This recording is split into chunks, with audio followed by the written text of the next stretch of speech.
الشعب تحضر يا سيدي، الشعب تحضر سيدي، الشعب تحضر. سلمية بالورد والزهر عند العالم قاع يفتخر، خاطيه التكسار. تحيا الجزائر حرة بالشعب الجبار يا سيدي، الشعب الجبار سيدي، الشعب الجبار. مرفوع الراس وشامخ الصدر، علم مربوط في الظهر، في يده شعار. المسيرة ما هي مقطرة، احنا احرار سيدي، احنا احرار سيدي، احنا احرار. الراية البيضاء بالخضر، نجمة وهلال بالحمر، حتى الانتصار. العصابة تضحى خسرة، خرجوا من الدار سيدي، خرجوا من الدار سيدي، خرجوا من الدار. يوم الجمعة في البرد والمطر، وغواشي على مد البصر من كل الأعمار. شرطة خاوتنا وحاضرة،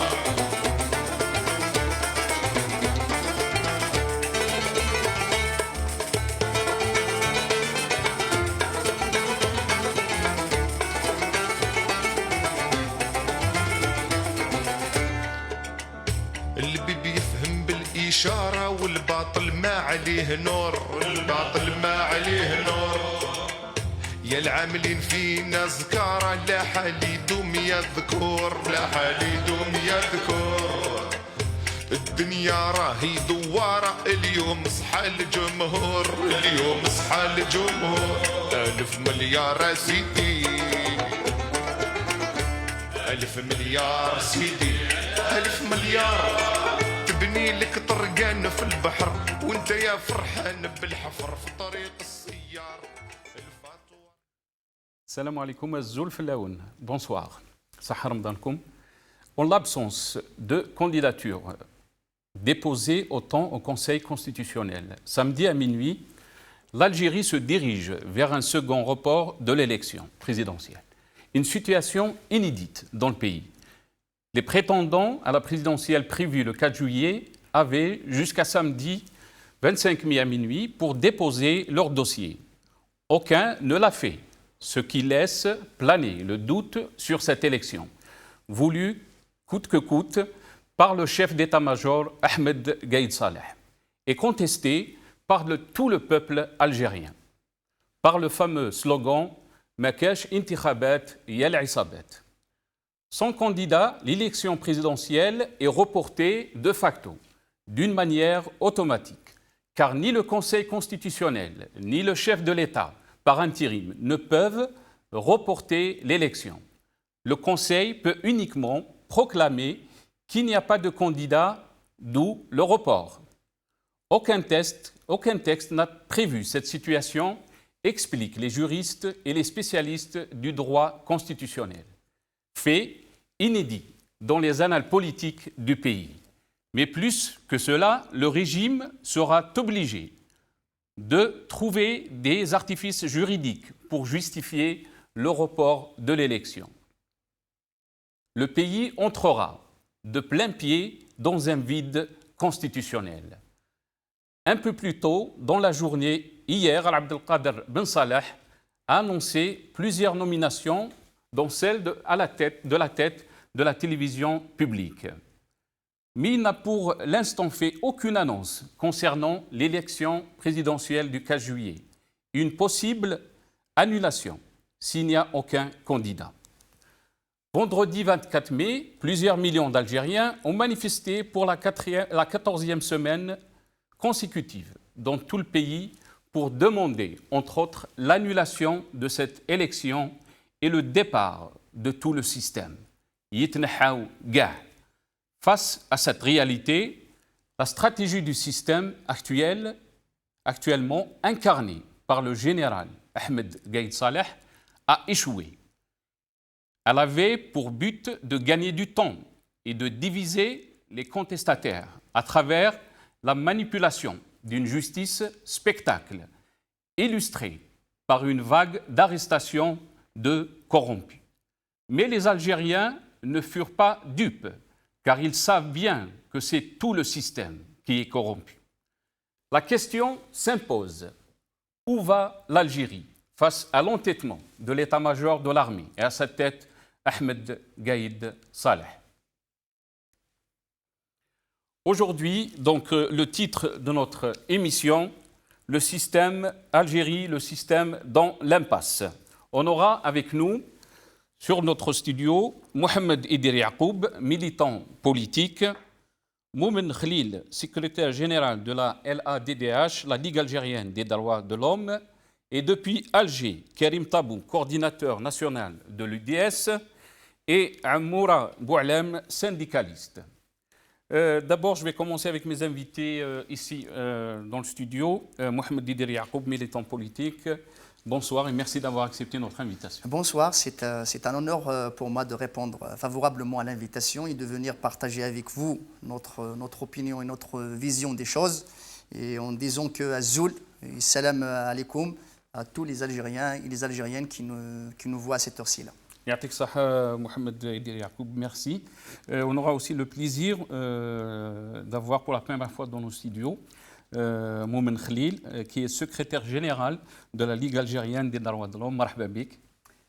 Messal khair, marhaba bikoum. Merci pour l'invitation. C'est un plaisir d'être ici avec mon camarade et les camarades qui interviendront à partir d'Alger pour discuter de la situation actuellement en Algérie et de l'avenir de notre nation. Très bien. Mohamed Idir Yacoub, première question. Donc on se dirige vers l'annulation des élections du 4 juillet 2019. C'est une situation inédite que vivra l'Algérie. Qu'est-ce que vous en pensez? Écoutez, la situation elle est vraiment complexe en Algérie parce que le régime actuel s'est érigé par la violence, par la corruption et s'est érigé en essayant d'étouffer toutes les voix discordantes. Et aujourd'hui, il n'arrive même pas à trouver des intermédiaires, à trouver des solutions aux problèmes que lui-même les a créés et que le vide constitutionnel, on est dedans depuis des décennies. Ce régime n'a jamais respecté les lois que lui-même a confectionnées. Donc de dire qu'aujourd'hui, le pays se dirige vers un vide constitutionnel, moi je dirais que le peuple il a repris en main son destin, il est en train de mettre en marche une révolution extraordinaire qui a émerveillé le peuple, qui a émerveillé les autres nations, et que le peuple il a toutes les capacités, toutes les compétences de sortir l'Algérie vainqueur de cette situation.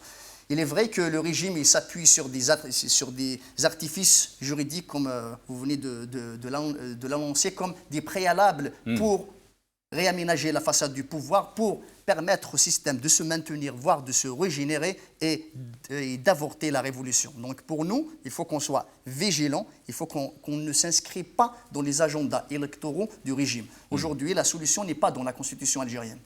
Il n'est pas dans des lois. La Constitution, la solution, elle est dans la remobilisation pacifique, durable de cette jeunesse, des manifestants et des manifestantes qui s'expriment chaque jour dans les rues d'Algérie pour recouvrer l'autodétermination et leur droit à choisir librement leur État. C'est ça le fond du problème et c'est la solution, il va venir du peuple. On ne peut pas la mettre dans un cadre constitutionnel. Les gens qui aujourd'hui sont en train de brandir la solution constitutionnelle, ils sont là pour récupérer, pour avorter la révolution qui est en marche pour un changement radical du régime, du système de gouvernance. Très bien. Je reviens à vous, Moumen Khalil. Quand on parle d'artifices juridiques pour justifier le report d'élections, pour l'instant, il n'y a pas eu de décision pour donc, ce report. Est-ce qu'on parle beaucoup de l'article 103 on a parlé beaucoup aussi du vide constitutionnel, qu'on ne veut pas se retrouver dans cette situation, qu'on est obligé d'avoir une feuille de route qui correspond donc, et qui marche avec l'institution. Mais là, on se retrouve dans une situation inédite et fort possible dans un vide constitutionnel. Tout à fait. Je pense que le débat sur le vide constitutionnel n'est pas bienvenu dans le sens où il nous impose une certaine logique qui est propre au système actuel. Or, nous, en tant que société civile, Et je pense que le peuple algérien, à partir du 22 février, s'est inscrit en dehors d'une logique institutionnelle qui est complètement dépassée par les événements. Et donc, par rapport à l'article 103, l'article 103 ne prévoit pas cette situation. L'article 103 parle de si maladie ou décès d'un candidat. Et donc, là, il faudrait qu'on sorte de débat sur la Constitution actuelle, car elle est de fait nulle et ne peut pas apporter des réponses. Et on le dit depuis le 22 février, on le dit en tant que société civile, on le dit que il faut vraiment apporter des réponses politiques à une crise politique. Et il faut apporter des réponses politiques à une transition politique. Et à partir de là, j'espère que les tenants du pouvoir comprennent enfin que nous sommes dans une phase où il n'y a que la solution politique qui pourrait apporter des réponses convenantes à la situation, mais aussi des réponses satisfaisantes pour la revendication populaire. Et quand il nous parle de l'article 103, est-ce que l'article 103 en lui-même peut être une sortie face donc, à cette situation inédite? Non, pas du tout. Là, on essaie de rafistoler quelque chose qui est complètement dépassé. Et je pense qu'ils sont en train d'imaginer, moi jusque-là, il n'y a pas aucune décision par rapport à cet article, mais je suppose qu'ils sont en train, encore une fois, d'imaginer une solution en interne, donc intra-système, qui empêcherait justement d'aller vers un dialogue politique. Et seul dialogue politique peut trouver une solution politique à la crise actuelle. Et le vide constitutionnel n'est pas une fatalité, n'est pas un danger imminent pour l'Algérie. C'est faux de le dire. L'Algérie a fonctionné dans les précédentes séquences historiques par des vides et l'État ne s'est pas effondré. Donc la menace de l'effondrement de l'État, je pense qu'elle est exagérée et elle pousse les Algériens à abandonner une revendication principale qui est l'autodétermination, qui est aller vers un processus politique qui garantit justement que le peuple soit maître de la décision politique et produit les institutions légitimes qui auront à construire l'Algérie de demain. Très bien. Amoura Boualem est avec nous depuis Alger, syndicaliste. Amoura Boualem, merci d'avoir accepté notre invitation. Marhaba bik. Merci à vous. Salam alaikum, Azul Filaouen, pour tous les gens qui regardent le Maghrébia. Merci, M. Amoura Boualem. M. Amoura Boualem, comment expliquer donc cette situation? D'un côté, on dit on ne veut pas tomber ce qu'on appelle le vide constitutionnel, donc forte possibilité qu'il n'y aura pas d'élection donc ce 4 juillet à défaut de candidats et à défaut aussi d'électeurs. Les Algériens ne veulent pas qu'il y ait ces élections, ils veulent un vrai changement, une vraie démocratie, une nouvelle république basée sur les libertés et le droit de l'homme. Comment expliquer donc cette situation? Il nous parle de l'autre côté aussi de l'application de l'article 103. Merci. Vous savez, l'impasse était prévisible depuis bien longtemps. Ils l'ont créé, cette impasse-là. Eux-mêmes savaient qu'ils allaient droit au mur. Mais ils sont été à appliquer leur feuille de route. Je ne sais pas pourquoi, mais à voir le nombre d'Algériens qui sortaient depuis le 22 février dans les rues en Algérie et surtout le territoire national, eux sont été à l'appliquer. Je ne sais pas que lorsqu'ils sont été organisés les élections pour le 4 juillet, on avait déjà dit sur votre chaîne de télé que ces gens-là ne comprennent pas que le peuple algérien refuse ces élections et s'il y a candidat, où feront-ils leur campagne et avec quel peuple vont-ils faire leur campagne? Est-ce qu'ils vont apporter un autre peuple? Pour ce qui est de l'article 103, si je l'ai bien lu, l'article 103 de la Constitution prévoit que lors qu'une candidature à l'élection présidentielle a été validée par le Conseil constitutionnel, son retrait ne peut intervenir qu'en cas d'empêchement grave dûment constaté ou de décès du candidat concerné. Bon, au moment où l'on parle, on n'est pas encore à ce point-là, à ce niveau-là.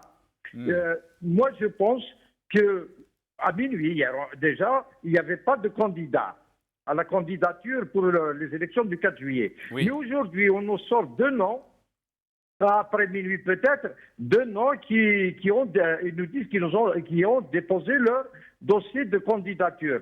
Là aussi, je pense que c'est une autre provocation pour le peuple algérien qui refuse ces élections. Moi, je sais que le 4 juillet, il n'y aura pas d'élection, mais Inch'Allah, il n'y aura pas d'autres provocations plus que celle-là. Mais s'il n'y a pas d'élection, Monsieur Amour Abou Alam, dans quelle situation on sera? Est-ce que on parle de l'article 103, pardon, vous avez dit que vous l'avez lu, et très clairement, il y a une contradiction totale par rapport à la situation que vit l'Algérie et à l'application de cet article. Où va l'Algérie dans ce cas-là? Écoutez, où va l'Algérie? Boudiaf l'a dit, depuis plus de 57 ans maintenant. Eh ben, nous n'avons jamais travaillé avec la Constitution. Nous n'avons jamais été institutionnalistes. Ça a été toujours le pouvoir militaire qui a gouverné depuis 62 jusqu'à ce jour. Il se passera que l'institution militaire pourrait prendre des décisions politiques, même si elles ne sont pas légales. C'est-à-dire qu'elle va continuer avec ce gouvernement de Bedoui, peut-être changer Bedoui, peut-être il va démissionner, mais sinon il va continuer parce qu'on ne peut pas rester sans gouvernement, un gouvernement que nous refusons et que nous avons boycotté et que nous avons refusé aussi de rencontrer dès son installation le 17 mars. Maintenant, cette situation n'arrange pas bien sûr l'Algérie en tant qu'Algérie. Moi je sais que d'autres pays sont passés par là mais il n'y a pas eu danger sur l'existence de leur pays. L'Italie, dans les années 80, n'avait pas de président depuis plus de 20 ans. Et pourtant, les affaires publiques, elles marchaient. Ce que nous voulons maintenant, c'est de sortir de des gens qui nous proposent la Constitution vers une solution politique. Au moment où je vous parle hier, nous étions à la deuxième rencontre de la société civile. C'est pour chercher un consensus, une sortie de crise consensuelle entre les Algériens, mettre de côté la Constitution qui ne sert à plus rien, qui a été confectionnée sur mesure, costume sur mesure pour les présidents passés.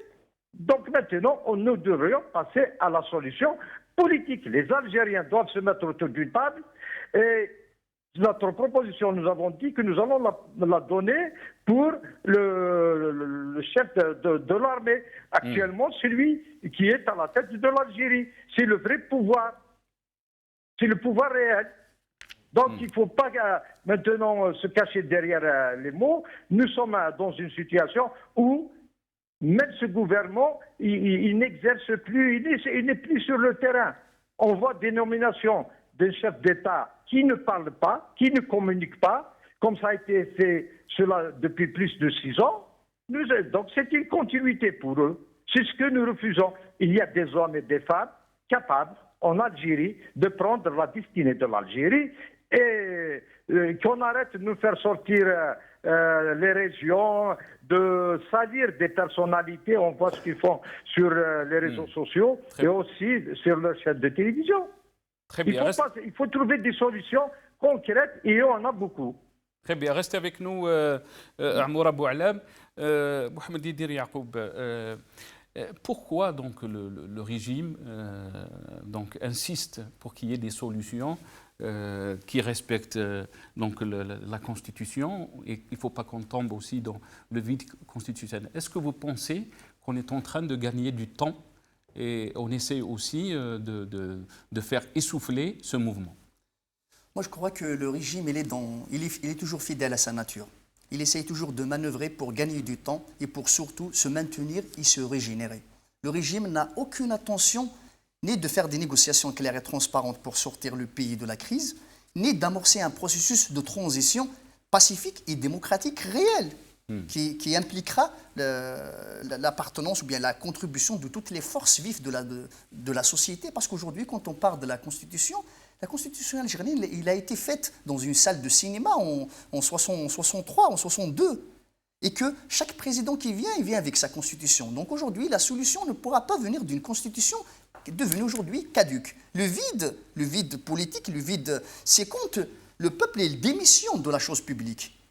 Aujourd'hui, le peuple il s'est engagé dans ce processus. Donc c'est cela la garantie. Aujourd'hui, des gens qui disent qu'on a peur du vide, mais le peuple il est dans la rue, le peuple il a repris l'initiative, il a reconquis l'espace public, il est en train de parler de la chose politique, de la chose publique. C'est ça la clé de la réussite, la clé de l'engagement, de l'automobilisation, de l'auto-organisation du peuple. Donc aujourd'hui, les gens qui veulent nous faire diriger vers des solutions constitutionnelles, c'est pour se maintenir, c'est pour négocier une transition à leur guise, clanique, et non pas d'amorcer un véritable processus de transition avec des mesures préalables, libération du champ politique, libération du champ médiatique, libération de tous les détenus politiques et d'opinion, pour permettre à cette société de respirer, de renouer avec l'exercice de la citoyenneté. Et demain, on va identifier les véritables forces de ce pays qui vont peser, qui vont à leur tour aller vers l'élection d'une Assemblée nationale constituante. C'est pour ça que nous, on dit que le schéma du pouvoir qui essaye tout le temps de nous faire venir vers une solution imposée par l'armée, l'entêtement de l'armée, c'est ça qui crée les véritables dangers. Mais sinon, la solution, il existe. Les initiatives, ils sont dans la rue, ils sont en train de se concrétiser. Les Algériens, ils ont renoué avec le débat public. Et c'est cela qui va conduire avec le temps, vers la représentativité de ce mouvement. À un moment donné, il faut que ce mouvement ait des véritables représentants qui, demain, vont porter la voix du peuple, vont défendre l'article 7 et l'article 8 dans la Constitution, la souveraineté du peuple. Aujourd'hui, au lieu qu'on parle de la Constitution, parlons de la souveraineté du peuple. Comment ce peuple-là va exercer sa souveraineté, exercer sa citoyenneté et renouer avec le débat public pour, demain, élire par des élections honnêtes et transparentes ces véritables représentants, parce qu'aujourd'hui, les conditions, il n'y a pas de conditions, les conditions ne sont pas réunies pour aller vers une élection, ni dans 6 mois. Il faut voir qu'il faut un travail de remobilisation, de conscientisation de la société pour que la confiance revienne dans l'exercice de la politique. Aujourd'hui, on va aller vers une élection, on va reproduire les mêmes schémas, les mêmes dérives. C'est pour ça que le pouvoir, il tient toujours à ses solutions, parce qu'il sait les gérer. Il ne s'est jamais fonctionné dans les règles de la loi, d'ailleurs. C'est les mêmes lois qu'eux, ils les ont faites. C'est les premiers qui les ont piétinées. Et ce jour-là, ils viennent pour nous dire on va sortir du vide politique. Il n'y aura pas de vide. Dit le peuple, et il s'engage. C'est lui qui va faire sa transition, un changement radical, et qu'ils vont tous partir. Les gens qui ont contribué, qui ont désloqué la société, ils doivent partir et laisser la place aux jeunes générations qui ont de la compétence, ils ont une maturité politique. C'est cette jeunesse-là qui va faire ce changement, qui va faire cette transition pour aboutir vers un état de droit, vers un état où les institutions sont crédibles.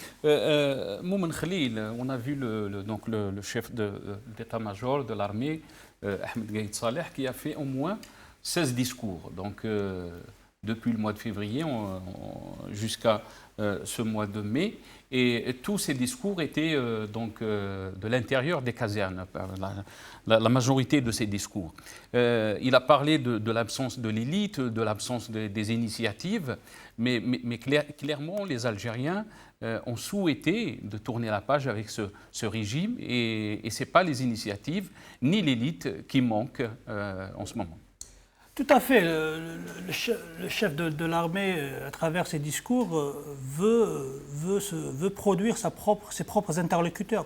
C'est-à-dire, il dit, on va vers le dialogue, mais c'est nous qui choisissons nos interlocuteurs dans une logique de partage de pouvoir. Donc, il veut avoir des partenaires pour partager le pouvoir, pour la recomposition du système politique. Or, ce qui est demandé, c'est le transfert de pouvoir. C'est-à-dire là, on est arrivé à une étape où le transfert de pouvoir est devenu une nécessité historique pour la nation algérienne.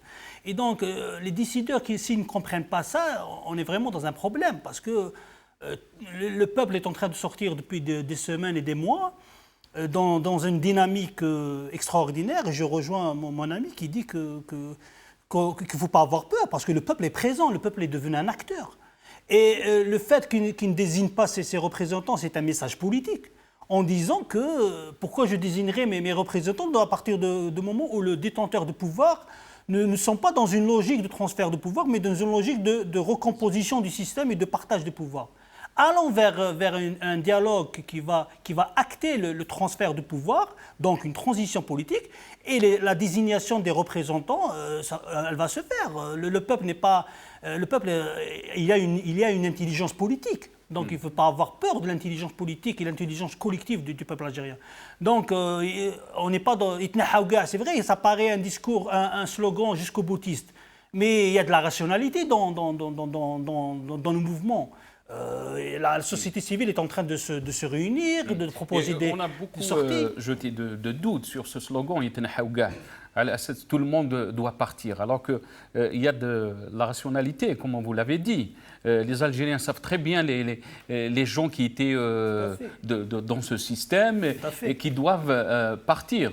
Tout à fait. Il y a une information qui est tombée en disant 12 ministres sont poursuivis par la Cour suprême. 12 ministres, dont 3 premiers ministres, anciens premiers ministres. Ça donne l'échelle de la corruption qui a gangréné ce système.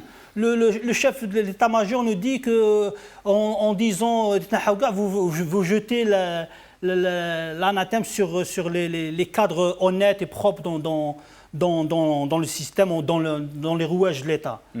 Oui, mais si on analyse, on voit le nombre de ministres qui sont poursuivis dans les affaires de corruption, et on va se dire, si la corruption n'était pas aussi profonde dans le système politique, pourquoi il y aurait eu ces poursuites judiciaires? Donc il faut choisir, soit le système est complètement gangréné par la corruption, et à partir de là, il devient inopérant, et il faudrait trouver une autre forme d'organisation qui permettra à l'État d'être opérant. L'État doit être opérant au service de la nation et non pas au service d'un clan. Très bien. Amour Abou Alem, donc, quand le peuple algérien dit clairement donc là on parle donc des personnes qui ont incarné ce système et on ne parle pas des institutions.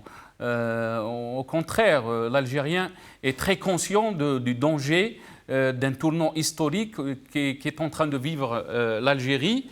Et jusque-là, donc ce souhait n'a pas été exhausté par les vrais détenteurs du pouvoir. Oui, tout à fait, tout à fait. Ce que vous dites là est très grave, elle est désolante, parce que nous avons là, et nous, le peuple algérien, et le pouvoir réel actuel, une occasion historique de sortir l'Algérie après 57 ans. Ce n'est pas depuis 20 ans seulement que l'Algérie est dans cet état-là, donc depuis plus de 57 ans, depuis l'indépendance, de sortir l'Algérie du gouffre ou du tunnel. Avant le 22 février, il y avait des gens qui ont quand même activé, exercé leurs droits politiques et leurs droits syndicaux, les droits de l'homme. Ils ont activé pour essayer, un temps soit peu, d'éveiller le peuple algérien. Cela est arrivé le 22 février. Maintenant, après 2 mois et demi de manifestation, on constate que le pouvoir réel ne veut rien céder. On veut plonger le pays dans un vide institutionnel. Comme on l'avait dit déjà, l'intensité prévisible. Elle était calculée. Alors que le peuple exige l'application de l'article 7 et 8, là, maintenant, cette semaine, on entendra la proposition d'appliquer l'article 28. Et là aussi, ce sera très grave pour le mouvement. Nous allons aussi être désolés de parler comme ça, parce que l'article 28, il va donner beaucoup plus de pouvoir pour l'institution militaire. Nous disons que ce type de position contradictoire révèle une appréhension face à la possibilité d'un coup d'État. Et ce qui est très grave. Mais aussi, sortir de la Constitution est synonyme d'une solution politique qui va nous conduire vers... Mais Amour Abou Alem, pour les Algériens qui nous regardent, la question, c'est depuis quand nous, on fonctionne avec le respect de la Constitution, et même les Algériens maintenant sont devenus tous des experts des articles de la Constitution. On nous parle de l'article 102, on a parlé de l'article 428 il y a plus de 2 ans de ça, on a parlé aussi de l'article 7, l'article 8, et là, il nous parle de l'article 103. Depuis quand Oui. l'Algérie fonctionnait avec le respect de la Constitution, de sa Constitution? Jamais. Au grand jamais. J'ai dit que depuis 1962, nous avons fait de l'utilisation, de l'application de la Constitution. D'abord, elle contient, je pense, de 150 articles, mais aucun article n'a jamais été appliqué. On la sort quand on veut l'utiliser à bon escient pour leurs intérêts personnels, mais sinon, l'Algérie n'a jamais marché avec la Constitution. Vous avez vu, même la justice, ils ont fait des lois sur mesure. Aujourd'hui, je vois les 10 ministres qui ont été appelés à la barre, plus les 2 Wali, et nous écrivent à la fin, ils bénéficiaient de la base d'Imtiaz. C'est comme s'il y a 2 peuples dans ce pays. Il y a des super citoyens et des citoyens de seconde zone. Là aussi, c'est inacceptable. C'est pour vous répondre que la Constitution n'a jamais été le guide en Algérie. C'est pour ça que nous disons qu'il faut sortir tout de suite de cette Constitution, comme nous l'avons proposé durant notre conférence de la société civile. Et bien, nous allons continuer à le faire parce que le salut de l'Algérie actuellement réside dans une solution politique. Il faut que tous les acteurs politiques, les représentants du Harak et le pouvoir réel, les syndicalistes, la société civile, se mettent autour d'une table et discutent de l'avenir de l'Algérie. Sinon, nous ne pouvons plus sortir de l'Algérie de l'impasse actuelle qu'elle vit. Et que ce pouvoir réel cesse son entêtement à aller vers des élections qu'il ne pourra jamais organiser. Très bien.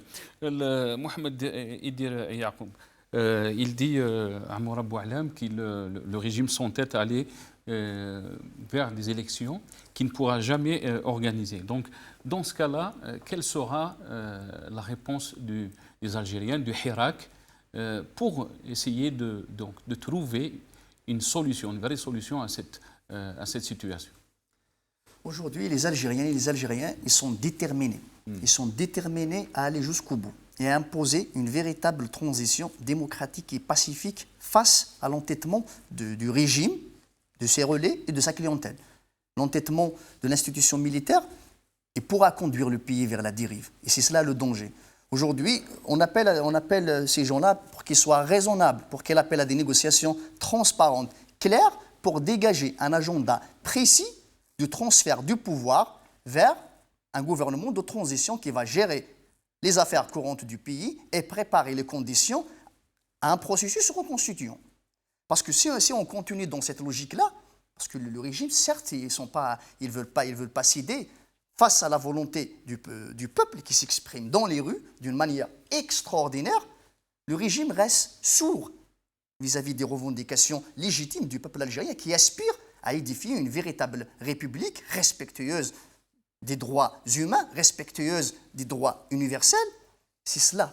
Donc aujourd'hui, les solutions, j'ai dit déjà que les solutions existent et qu'elles ne vont pas venir de ce régime. Charge à l'opposition et à la société civile de réunir les conditions, de maintenir cette dynamique, de donner plus de contenu politique aux revendications, d'aller vers le consensus le plus large pour sortir avec une solution, une feuille de route consensuelle qui sera capable d'imposer un véritable changement. Parce qu'aujourd'hui, le changement est irréversible. Dorénavant, rien ne sera comme avant, comme on dit. Le peuple, dans nos têtes, nous, on est des Algériens, on fait partie de ce peuple. C'est bon, on s'est engagé dans ce processus. Parce que si on rate cette chance-là, de cette mobilisation nationale, c'est parti pour 60, voire plus, 60 ans, voire plus. C'est pas chaque année qu'il y aura un mouvement de telle ampleur, une espérance, vraiment une force effervescente dans le cœur, dans les esprits des Algériennes et des Algériens. Il suffit de voir cette métamorphose dans le comportement des Algériens, dans l'exercice de cette maturité politique qui s'exerce, qui s'exprime dans les rues d'Algérie. Donc aujourd'hui, on espère que le commandement militaire va céder, va appeler à des négociations. Ils doivent se plier devant la volonté populaire d'imposer un véritable processus de transition, une véritable transition capable d'instaurer les conditions pour aller vers demain. Et certes, il y aura des élections, c'est un régime, la démocratie, elle a besoin d'une représentativité, certes, mais aujourd'hui, les conditions de tenir une élection qui favorisera le retour, enfin, la régénération, le maintien du régime, il est rejeté d'une manière catégorique de la part de la majorité des Algériens et des Algériennes. Très bien. Moumen Khalil, on sait très bien que le mandat de l'actuel chef de l'État terminera, donc arrivera à sa fin le 9 juillet. S'il n'y a pas d'élection, donc quels seront les scénarios que l'Algérie va connaître? Est-ce qu'on parlera alors de l'application de 103? Vous avez dit qu'il est en contradiction totale par rapport à la situation politique, mais la question se pose aussi, quels sont les scénarios? J'espère que le scénario le plus souhaitable pour nous et pour le mouvement est d'aller vers d'enclencher un processus de transition politique, c'est-à-dire de mettre en place des institutions de transition qui vont permettre et qui vont préparer la nouvelle phase. Et donc, on va aller vers un processus constituant. Et là j'ai un point, juste le même point, c'est-à-dire le haut commandement parle de l'absence des initiatives. Or, il y a eu beaucoup d'initiatives. Et nous, on a fait, en tant que collectif de la société civile, on a fait un croisement entre les initiatives. On est ressorti par les points de convergence beaucoup plus importants que les points de divergence déjà. Donc, on y est presque, j'allais dire. C'est-à-dire il manquerait la volonté politique pour pour faire sauter le verrou et accepter d'aller vers un dialogue national inclusif et qui permettrait de mettre en place la feuille de route consensuelle. Et l'institution militaire est en train d'évoquer le rôle constitutionnel de l'armée, en disant, nous, on ne peut pas aller vers un dialogue direct. Il y a eu, même par rapport à ce point, il y a eu une proposition d'une médiation politique. Il y a eu une initiative qui a parlé de l'instance nationale de médiation, qui va permettre d'instaurer un dialogue et de sortir par... Donc les solutions, les mécanismes techniques existent. On n'est pas en train d'inventer une phase historique. Il y a des nations qui sont passées par cette phase-là, et des instruments existent, et on pourrait même inventer nos propres instruments. Voilà, on est assez imaginatif pour inventer des instruments sur le principe d'un consensus national. C'est-à-dire, si on se met d'accord sur un instrument ou sur une phase de transition, et bien, si le consensus national est solide, il n'y a aucun risque pour que ça n'aboutisse pas à une transition définitive. Donc, j'espère qu'on ne va pas nous offrir le report des élections comme solution politique. Ce n'est pas une solution politique. Le report des élections, ça va être perpétuer ou prolonger la crise. Et donc, on arrivera en octobre avec les mêmes problématiques et la même mobilisation, on n'aura rien réglé. Donc, autant acter la fin de processus constitutionnel et rentrer vers un processus politique. Très bien. Karim Tabou est avec nous, coordinateur national de l'UDS. Karim Tabou, bonsoir, merci d'avoir accepté notre invitation. Marhaba bik, Azul Fellek. Merci Nassar, merci pour les invités. Karim Tabou, on s'approche beaucoup plus de l'annulation de cette élection que les Algériens ont rejetée depuis le 22 février par des millions qui sortent chaque vendredi. Et on parle du report de cette élection, de la possibilité de trouver une issue juridique par l'application de l'article 103. Qu'est-ce que vous en pensez donc de cette situation? Beaucoup disent que c'est une situation inédite, historique, que vit l'Algérie. Oui, c'est clair que c'est une situation inédite. Sauf que sur la question précisément, moi j'ai 3 remarques à faire. Et 3 questions qui devront être clarifiées, autant par les militants politiques que par les partis. Et ce rapport-là, entre ce qu'on appelle le hirak, la révolution, et l'institution militaire, pose justement au centre de cette relation complexe les 3 questions qui sont les suivantes. La première, je considère pour ma part que nous sommes dans une crise politique et qu'on n'est pas dans une crise constitutionnelle. Parce que les gens qui ont défendu le principe que la crise soit traitée par les voies constitutionnelles, considéraient que le pays était dans une situation normale et que, par conséquent, il suffit de chercher dans la Constitution des procédures techniques de dépassement de la crise. La crise entre parenthèses. Deuxième remarque qui me semble être plus importante que la première, c'est le fait qu'une partie du pouvoir, en tout cas ceux qui ont le pouvoir aujourd'hui, considèrent que ce hirak n'est pas spontané, ne vient pas du peuple. Ils continuent de croire que c'est une conspiration d'une partie du pouvoir ou de partis étrangères contre le pouvoir actuel ou les détenteurs du pouvoir actuel. Et tant que cette question n'est pas clarifiée et que ces gens-là n'ont pas admis le principe même que ce sont des Algériens, des millions d'Algériens qui sont sortis dans la rue et qui mènent une révolution et qui exigent le changement et qui exigent la démocratie, qui exigent l'état de droit, ça pose un problème de lecture globale de la situation du pays. La troisième remarque, qui me semble également une remarque importante, c'est que nous sommes en face d'un pouvoir qui considère que la crise a commencé à compter du 22 février et les Algériens qui pensent que la solution a commencé à partir du 22 février. Et c'est une lecture qui met dans une dichotomie terrible un pouvoir qui veut se maintenir et qui considère que la crise a commencé à partir du 22 parce qu'avant le 22, pour le pouvoir, les choses étaient normales. Le premier mandat, le deuxième, le troisième, le quatrième, et puis pourquoi pas le cinquième. Souvenons-nous que le chef d'état-major avait même promis qu'il allait sécuriser les élections et qu'il avait défendu d'une manière forte le maintien de la candidature de Bouteflika et le cinquième mandat.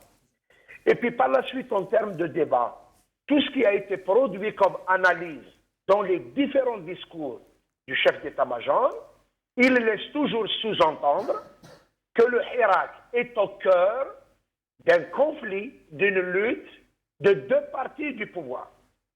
Ils ne veulent pas admettre que le Hirak, que la révolution, soit une révolution d'un peuple révolté, soulevé contre la corruption, contre le trafic des élections, contre le système en place qui est là depuis des années et qui a conduit le pays à une crise et qui a toutes les caractéristiques d'un régime illégitime, inacceptable et avec toutes les caractéristiques de la dictature.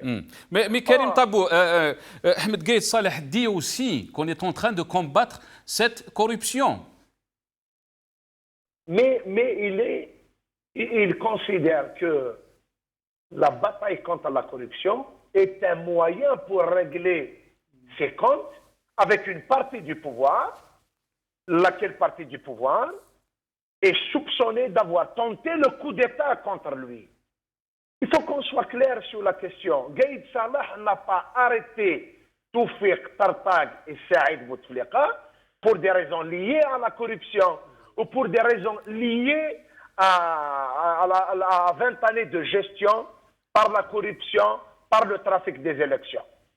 S'il y avait cette volonté de combattre la corruption, le premier acte à prendre pour donner de la confiance aux Algériens, c'est de donner toutes les informations aux Algériens, qui a ramassé les 6 millions de signatures, qui a trafiqué ces signatures, quelles sont les personnes qui ont été mobilisées sur le terrain. C'est les walis, c'est les autorités civiles et militaires, c'est les barons, c'est les trafiquants de drogue, c'est la mafia qui a ramassé toutes ces signatures. Et tout le monde sait qu'à l'époque, le chef d'état-major était pour le cinquième mandat et qu'il avait considéré que ramasser 6 millions de signatures n'était pas un acte de corruption. Donc aujourd'hui, pour ne pas laisser le flou devant la population, devant l'opinion publique. Gaïd Salah, dans les 14 ou les 15 discours qu'il a prononcés, il continue de considérer que le Hirak ne vient pas d'une prise de conscience des Algériens ou d'une volonté des Algériens d'aller de l'avant, d'aller vers une Algérie nouvelle, d'aller vers la démocratie. Il continue de considérer que le Hirak est une manipulation d'une partie du pouvoir, qu'il appelle d'ailleurs, كيفاش سمى الحراك؟ قايد صلاح سمانا احنا سمى الحراك المغرر بنا. شكون مغرر بنا؟ dans sa tête المغرر بنا هو le général Toufik, هو الساعد et هو les réseaux qui l'accusent d'avoir fomenté un coup d'État contre lui. Nasser, s'il te plaît, rappelons aux gens, aux amis et à ceux qui suivent nos débats qu'il y a eu quand même une date.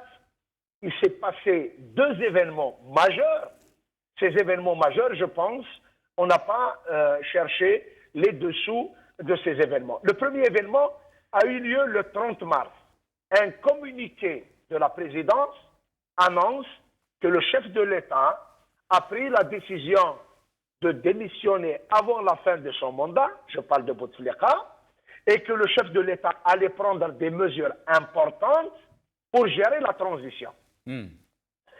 Ça, c'est le 30 mars. Et la rumeur le soir, Nasser, a circulé que les services de la gendarmerie se sont présentés au niveau de la télévision nationale et par la suite, tout le monde s'était interrogé qu'est-ce que faisaient les services de la gendarmerie au niveau de la télévision nationale.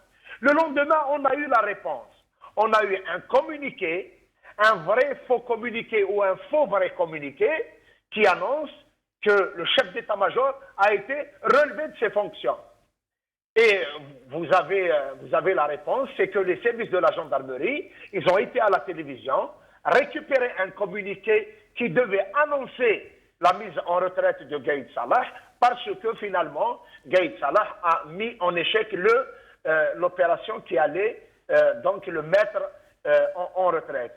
Et d'ailleurs, le premier acte qui fut accompli après la prise du pouvoir de Gaïd Salah, et la relevé de ses fonctions, le directeur général de la télévision nationale. Donc ces événements sont tellement importants qu'ils démontrent chaque jour que dans la tête de Gaïd Salah, il n'y a pas de peuple, il n'y a pas de Hirak, il n'y a pas de démocratie, il y a un problème avec une partie du pouvoir à laquelle il veut régler des comptes. Ce n'est ni une question de lutte contre la corruption, ce n'est ni une question de la Constitution, c'est tout simplement une logique de règlement des comptes et il semble maintenant que Gaïd Salah veut prendre le pouvoir. C'est lui qui ordonne l'Assemblée nationale de se réunir avec le Sénat pour appliquer l'article 102. C'est lui qui ordonne le Conseil constitutionnel de se réunir pour nommer le président du Conseil constitutionnel et c'est lui qui ordonne à la justice de procéder à des enquêtes et à des arrestations et c'est lui qui ordonne à la presse et aux chaînes de télévision de ne plus inviter les représentants de l'opposition et du Hirak dans les débats de la télévision. Vous voyez très bien qu'il y a une logique de prise de pouvoir d'une manière absolue et bien sûr, la technique aujourd'hui consiste à tout faire pour casser le Hirak en essayant d'utiliser tous les moyens. Les compagnies médiatiques, la presse qui est en train de faire son travail, quand je dis la presse, les chaînes de télévision, le web électronique, et curieusement, tous ceux qui ont soutenu Bouteflika pendant 20 ans se retrouvent alignés comme des caporaux et ils soutiennent Qaïd al-Arkan Gaïd Salah. Donc, on est devant une situation de prise de pouvoir. Mais Karim, très bien. Karim, si on revient un peu donc, à la situation actuelle, donc, il y a des élections prévues le 4 juillet. Et si ces élections vont être annulées ou reportées, est-ce qu'on va tomber dans ce vide constitutionnel? Eux qui ont tout fait pour nous faire croire aux Algériens qu'on ne doit pas tomber dans ce vide constitutionnel.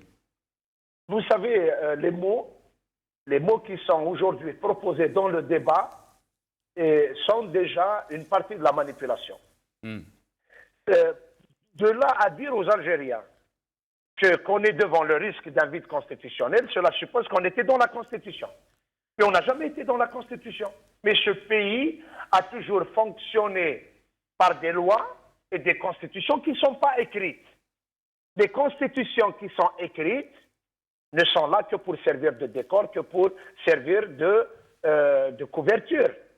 Aujourd'hui, on va sortir 100 000 fatwas, on va chercher tous les articles de la Constitution pour trouver une base constitutionnelle pour une nouvelle situation parce que je persiste et je signe que Qaïd al-Arkan et les gens autour de lui ne veulent pas admettre dans leur tête qu'il y a une crise politique et qu'il y a un peuple et qui demande la démocratie. Ils considèrent que lui, après avoir eu pendant 5 ans l'avantage ou la faveur d'utiliser le cachet de la République comme il voulait, Bouteflika était ailleurs, et eux, ils faisaient les usages comme ils voulaient. Ils considéraient l'Algérie comme une propriété privée. Ils faisaient ce qu'ils voulaient. Et aujourd'hui, parce qu'une partie de cette Aïsaba a contesté les procédures ou les décisions de l'autre Aïsaba, on se retrouve avec une partie du Aïsaba qui veut imposer ses choix en cherchant dans la Constitution des appuis. Mais le tout est fait pour que le président que veut imposer Gaïd Salah va être tout simplement un président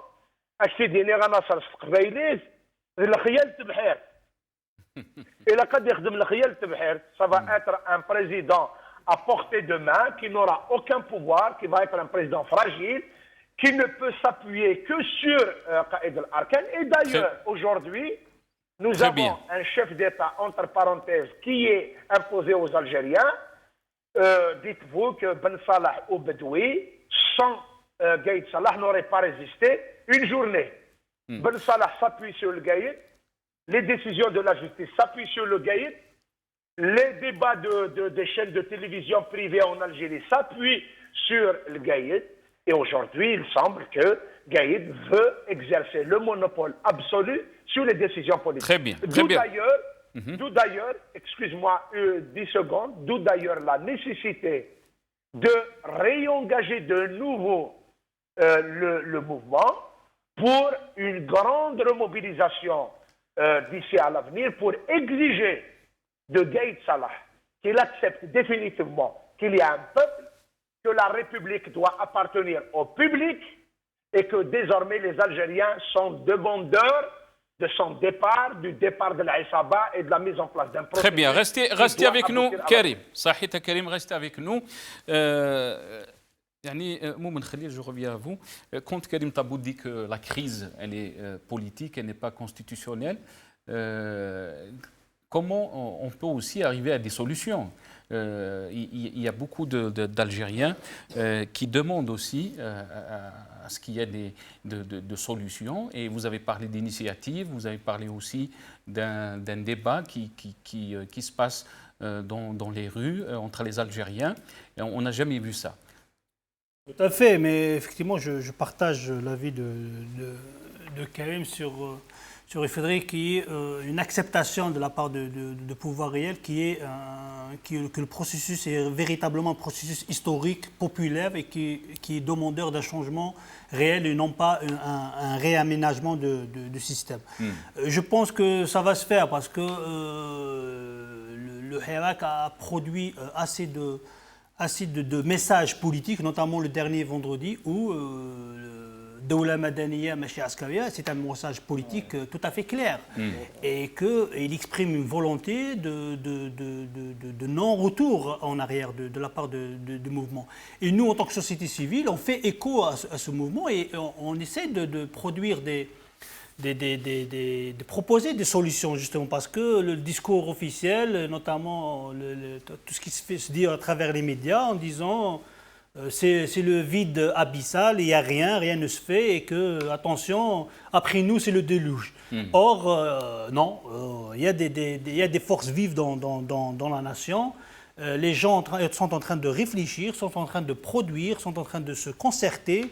Et la dernière réunion de la société civile, des syndicats, une réunion préparatoire d'une conférence nationale justement qui va produire un texte de référence, ou plutôt une feuille de route de la société civile qui soit une feuille de route consensuelle et tout à fait crédible, est en marche. Donc la rue est en train de s'organiser, mais comme j'ai dit dans mes propos précédents, c'est que face à l'absence d'une vraie signe que le pouvoir veut aller vers un dialogue sérieux et une négociation sérieuse, eh bien, le Hirak dit on ne fait pas de représentants. Pourquoi mettre des représentants? Pour justement aller vers quelque chose qui n'est pas sérieux et qui va être sujet justement de la manipulation et, comme j'ai dit, une redistribution des rôles au sein de ce système et non pas un transfert de pouvoir pour aller vers un autre système.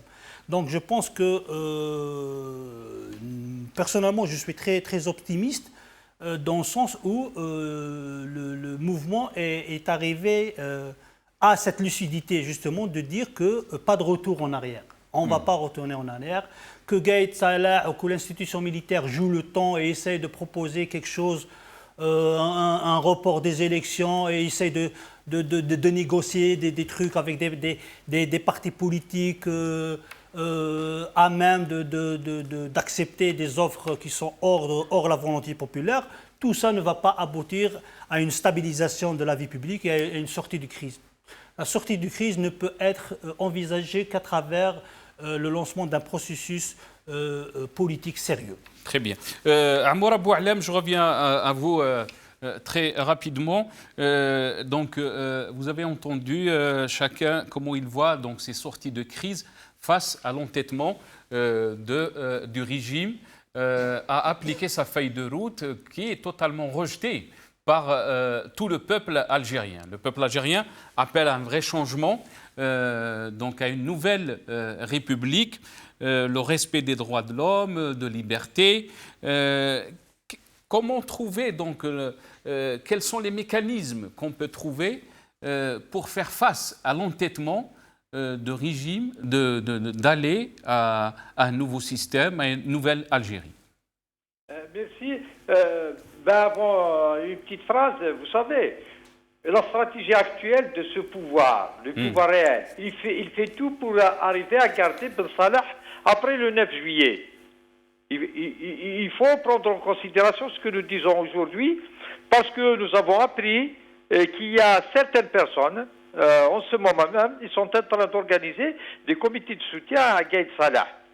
Quand vous parlez là de l'article 103, je vois que ce pouvoir va encore gagner 60 jours. Moi, actuellement, Ben Salah, nous ne devrons plus l'appeler comme ça, mais nous devrions l'appeler le cachet. Donc, la stratégie de garder le cachet après le 9 juillet est vouée à l'échec. Car certaines personnes doivent faire la différence entre la tactique et la stratégie. Lorsque nous sommes en guerre, tout le monde sait qu'il y a cette différence-là entre la tactique et la stratégie. Il s'avère qu'aujourd'hui, le peuple algérien refuse ces solutions-là. Pour les mécanismes, de prime abord, nous l'avions dit dès le départ, que nous, en tant que société civile, et c'est quelque chose d'historique aussi, que les Algériens se retrouvent autour d'une table avec toutes les différences d'opinion, ils sont là à s'écouter, à s'entendre, personne n'a levé la voix. Donc les Algériens se mettent autour d'une table. Nous avons essayé maintenant de faire une proposition de sortie de crise. Inch'Allah, nous allons arriver d'ici, c'est pas loin, comme dit mon camarade Moumen, et il est au courant de ce qu'on fait là.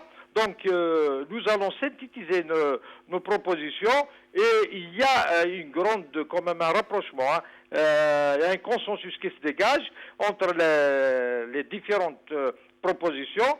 Nous allons faire des propositions, bien sûr élargir aussi cette conférence pour les partis politiques et les personnalités nationales, dont aussi nous allons essayer de ramener les étudiants, et puis Et si on fait cette proposition-là consensuelle, avec l'aval de tous les Algériens, si le système continue à la rejeter, nous allons continuer à sortir.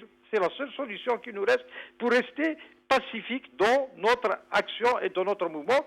Cette action pacifique, le pouvoir, depuis 62 et depuis le 22 février, n'a jamais pensé que le peuple algérien allait sortir pacifiquement dans la rue.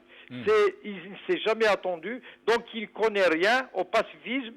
Nous allons continuer à le rester jusqu'à avoir nos droits. Très bien, merci Amour Aboualam. Karim Tabou, quels sont les choix que le peuple algérien a en ce moment face à l'entêtement du régime de ne pas changer le système et de continuer avec le système ou de régénérer un autre système? Quels sont les choix que les Algériens ont face à cet entêtement? En tout cas, les choix, c'est la mobilisation, c'est le maintien de ce mouvement, sa diversification, mais également il va falloir réfléchir à comment augmenter de la cadence de la mobilisation. Moi, je ne pense pas que le problème se pose au niveau des propositions, au niveau des propositions de sortie de crise. Parce qu'on peut avoir toutes les idées possibles, mais si le pouvoir rend inopérationnel par son maintien, par son refus d'ouvrir des pistes de travail pour sortir le pays de cette situation, toutes les idées qu'on peut produire vont devenir des idées, vont être posées. Moi, j'entends des partis politiques, des personnalités proposer plein d'idées. On peut trouver une formule consensuelle, mais sans la volonté politique, sans un rapport de force puissant encore, plus qu'il est aujourd'hui, parce que il semble que ce rapport de force n'a pas été suffisant pour faire fléchir le pouvoir dans ses choix. Je pense que la priorité aujourd'hui est à la mobilisation. Et moi, personnellement, j'évite de tomber dans ce piège par lequel le pouvoir veut faire porter la responsabilité à la société, au hiérarque, arguant ou là en prétextant qu'il n'y a pas d'idée, qu'il n'y a pas de proposition. Bien au contraire, il n'y a pas de volonté politique de sa part d'aller de l'avant. Ce qui manque aujourd'hui à la mise en place d'un processus de transition démocratique, on ne va pas inventer, on ne va pas verser dans le débat technique, parce que les instances ou les procédures techniques, elles vont être sécrétées par le fait que la volonté politique soit disponible, soit très clairement exprimée. Or, aujourd'hui, on est encore, après 14 vendredis, on est dans la manœuvre, on est dans la manipulation, on est dans l'interdiction. Alger est barricadé, Alger est fermé aux manifestants, la presse est soumise aux ordres de l'Gaïd, la justice est aux ordres. Dans ces conditions-là, on peut produire des idées, mais si on n'arrive pas à dissérer l'asphyxie sur les lieux du débat, vous imaginez, on est dans un pays où Qaïd al-Arkan a le droit de faire la politique dans la caserne et les hommes politiques sont interdits de faire la politique dans les universités. Et si ce rapport-là à la politique se maintient et Qaïd al-Arkan continue de fermer Alger, continue d'arrêter les gens, continue de faire subir des traitements policiers contre les manifestants, eh bien, la solution, en tout cas, dans l'urgence, dans la priorité de nos actions, c'est la mobilisation et puis la mobilisation.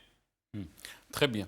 Atek Saha Karim Tabou, je vais vous garder peut-être pour 2 minutes, restez avec nous. Je reviens à vous, Mohamed Edir Yacoub. Quand Karim Tabou parle de volonté politique par rapport au régime, est-ce que vous pensez, ceux qui pensent à l'application de l'article 103, montrent qu'il y a une volonté de changement du système? Non, non, non, je regrette. Le régime, jusqu'à cet instant, il n'a montré aucune volonté d'enclencher un processus de dialogue national, de négociation transparente, claire, pour amorcer un véritable passage vers la démocratisation du pays. Le pouvoir refuse toute solution qui vient du peuple, qui vient, d'ailleurs, elle reste inaudible face à la volonté populaire qui s'exprime partout dans le pays. Le régime tient toujours sur ses propositions, sur sa logique de se maintenir, de se reproduire, d'accaparer le pouvoir. Il refuse de quitter le pouvoir. Donc aujourd'hui, quand on dit que l'institution militaire il pourra être une alternative, mais ça c'est extrêmement fou. L'institution militaire, et là, ces tâches régaliennes qui ont été énoncées dans la Constitution, qu'eux-mêmes ne respectent pas. Ils sont clairs, c'est la protection de l'intégrité territoriale du pays. Ils n'ont pas le droit de s'immiscer dans la chose politique. Mais aujourd'hui, ce qui est positif, c'est cette parole qui s'est libérée dans le pays. C'est cette ambiance démocratique que les Algériens ont retrouvée. Donc c'est cela le véritable chantier que la société civile, les personnalités politiques et les partis politiques, c'est dans ce sens-là qu'on doit se converger, qu'on doit travailler pour imposer une véritable démocratie. Parce qu'aujourd'hui, les Algériens, quand ils ont demandé le départ du chef de l'État, on a eu le départ du chef de l'État, mais celui qui a ramené le chef de l'État, c'est les militaires, c'est le pouvoir réel, c'est les décideurs. Eux aussi, ils ont une responsabilité énorme dans la destruction du pays. Donc, eux aussi, ils doivent partir, ils doivent céder la place pour un régime civil, quand on dit la primauté, la séparation des pouvoirs politiques et du pouvoir militaire. La primauté du politique, ça doit être effectif dans l'exercice de la politique. Aussi, il y a une autre chose. Les gens qui ont... Quand on entend qu'ils veulent combattre la corruption. Mais les gens qui doivent combattre la corruption, ils doivent être propres. Ces gens-là, ils ne sont pas propres. C'est la justice qui doit se prononcer. Une justice juste, autonome, indépendante. Aujourd'hui, on n'a pas une justice indépendante. Donc tout ça, c'est un monologue. Le pouvoir, il est en train de faire des scènes de manœuvres. Et ça... moi, je dirais qu'il est dans sa logique d'étouffer, de casser le mouvement pour se maintenir. Et nous, en tant qu'Algériens, en tant qu'acteurs politiques, on doit être vigilants, on doit démasquer toutes les manœuvres du pouvoir et œuvrer à converger les luttes, à converger les feuilles de route qui se font. Juste un mot par rapport au général là qui disait que l'élite n'est pas dans le... C'est parce que l'élite, elle a été écartée. Ils ont écarté toutes les compétences. Ils ont poussé les gens à l'exil. Aujourd'hui, l'élite, il est dans la rue. Il porte, au même titre que les masses populaires, les revendications, les aspirations logiques et légitimes des Algériens et des Algériens. Très bien. Moumen Khalil, est-ce que le système est dans l'impasse? Tout à fait. Ce n'est pas à partir du 22 février qu'il est dans l'impasse. Le système est dans l'impasse depuis des années.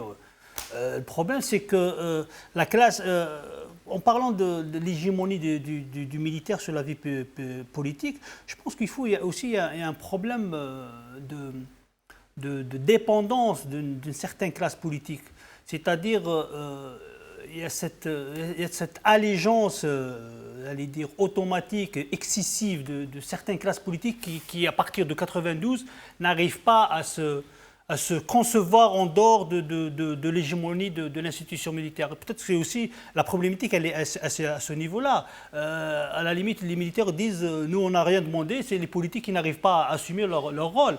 Et bien nous, on leur dit l'Algérie est assez grande, elle peut produire de nouvelles élites politiques qui va dans un rapport apaisé et d'un rapport complètement codifié avec l'institution militaire qui va garantir justement une Algérie nouvelle. Je pense qu'on ne peut pas sortir de l'impasse politique sans établir un rapport apaisé et codifié avec l'institution militaire en disant l'armée, je pense que le Jich elle a un sens politique aussi, l'armée elle a toute sa place dans le cœur des Algériens, mais aussi il faut qu'elle occupe sa place en tant qu'institution régalienne et ne pas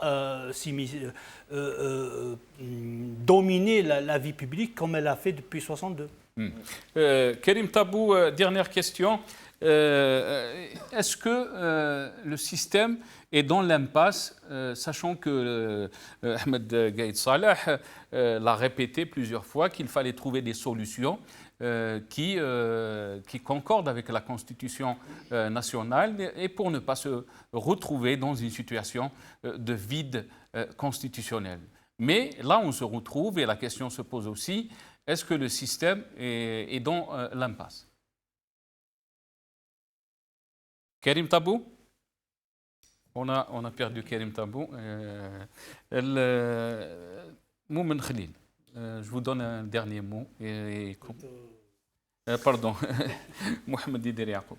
Nous, on reste optimistes. Il y a un grand espoir que cette révolution va apporter du changement et que nous, en tant que diaspora aussi, il faut qu'on le dise, qu'on accompagne dignement cette révolution ici à Paris. On organise chaque dimanche des rassemblements de soutien. On participe d'une manière sereine, d'une manière effective à cette révolution.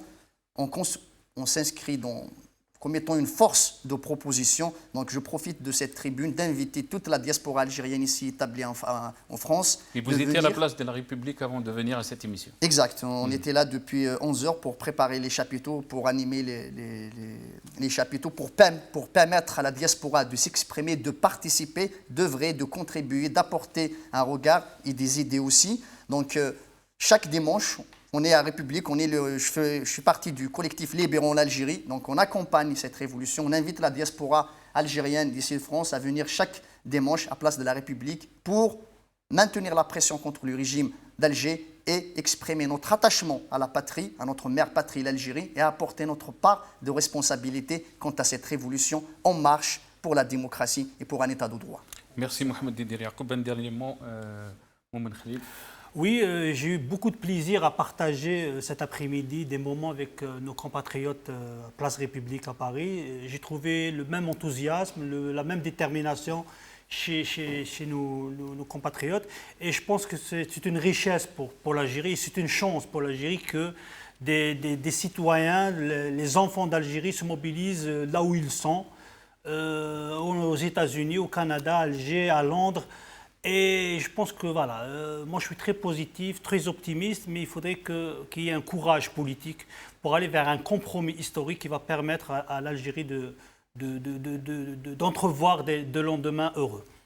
Je remercie aussi Mohamed Dider Yacoub. Merci d'être avec nous. Je remercie Karim Tabou qui était avec nous aussi, coordinateur national de l'UDS, Amoura Boualam, syndicaliste. يعطيكم الصحة انتوما. ميرسي ا فو شير تيليسبيكتاتور. اليوم ما فتحناش الستوندار، نوعدكم ان شاء الله باش نفتحوا ستوندار في الحصص الاخرى. جو فو ريميرسي ونقول لكم صحة فطوركم، يعطيكم الصحة وبقوا على خير.